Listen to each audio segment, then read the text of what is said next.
Hello students, today we are going to discuss about the lateral cuneiform bone, the, the points of the lateral cuneiform bone that is of practical importance. In the Unani terminology, this lateral cuneiform bone is known as Azmul Safni Vahshi or Azmul Rusakh Vahshi. This given specimen of the bone that is of lateral cuneiform bone. This is the tarsal bone. This lateral cuneiform bone that is situated one in number in each foot. There are two in numbers in both feet. First of all, for the points that are of practical importance, first of all you have to recognize this bony specimen. So you can recognize this bony specimen about by such features that are very special, that distinguish it from the other tarsal bone. First of all, that is its wedge shape. This wedge shape actually differentiates this cuneiform bone from the other tarsal bone.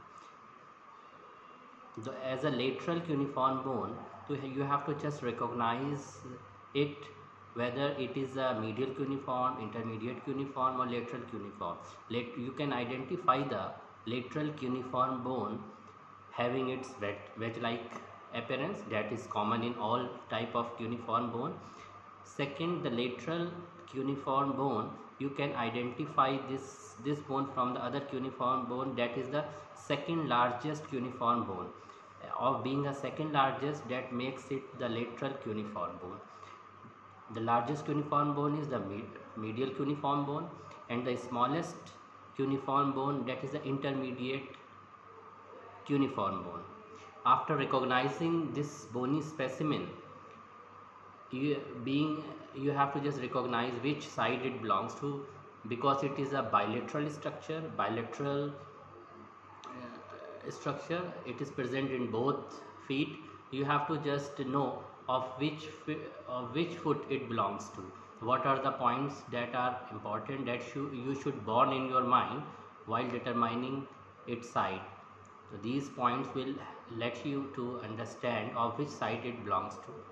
First of all, we have to just know its dorsal aspect or superior aspect, that is made by the base of this wedge-like bone. This is a wedge-like bone, the wedge-like bone that has base and the pointed tip, and the base actually that forms the dorsal aspect of this bone, and the opposite aspect of this dorsal surface, that is the plantar surface. The plantar surface is basically that is formed by the edge of the bone, edge of this wedge looking bone.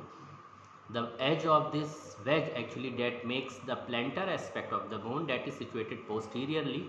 After recognizing the anterior and the superior and the inferior, superior is dorsal and the inferior is actually the plantar aspect.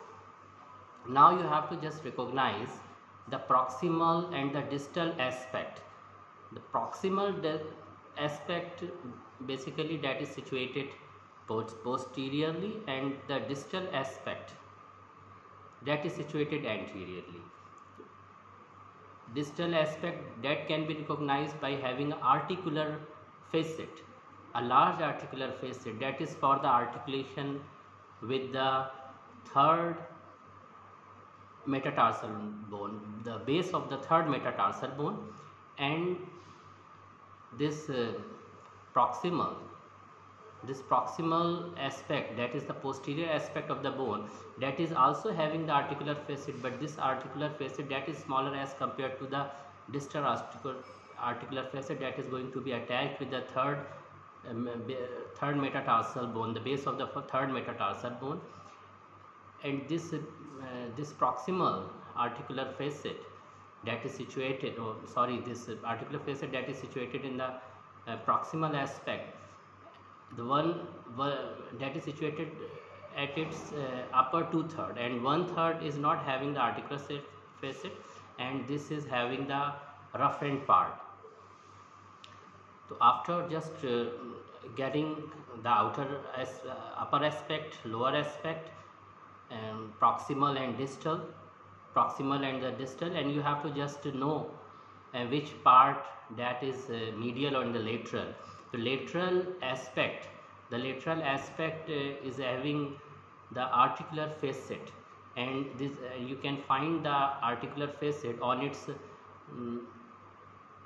superior posterior aspect, and this facet for the articulation with the cuboid